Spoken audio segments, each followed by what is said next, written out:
Okay, Frank, let me ask you. How many provinces in Canada?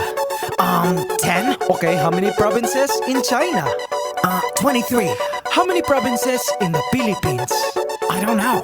How many? Believe it or not, 81. Abra, Kalinga, Aurora, Laguna, Maguindanao, Ifugao, Isabela, Aklan and Basilan, Sulu, Biliran, Leyte, Cagayan, Bulacan and Palawan, Batanes, Batangas, Bohol, Guimaras, Agusan del Norte, Agusan del Sur, Capiz, Cavite, Bataan, Masbate, Ilocos Norte, Ilocos Sur, Tarlac, Tawi-Tawi, Cebu, Sarangani, Camarines Norte, Sorsogon, Compostela Valley, Quezon, Zambales, Camarines Sur and Bukidnon, Zamboanga, Sibugay and Del Sur, Albay, Zamboanga del Norte din. There's Pampanga, Nueva Ecija, Nueva Vizcaya and Camiguin. These are the Philippine provinces. Every Pinoy in the world comes from one of them. Mabuhay! These are the Philippine provinces. There are 7,107 islands. Davao Oriental and Occidental, Davao del Sur, Davao del Norte, Gross Oriental and Occidental, Siquijor Mountain, Southern Leyte, South Cotabato, Catanduanes, Sultan Kudarat, Pangasinan, Misamis Oriental, Iloilo, Nogon Samar and the eastern one, Surigao del Norte and del Sur, Misamis Occidental, Samar, Lanao del Norte and del Sur, Oriental Mindoro and Rizal, Benguet Antique and Marinduque, Dinagat Islands, then Romblon, Quirino Apayao and Cotabato, Occidental Mindoro, La Union.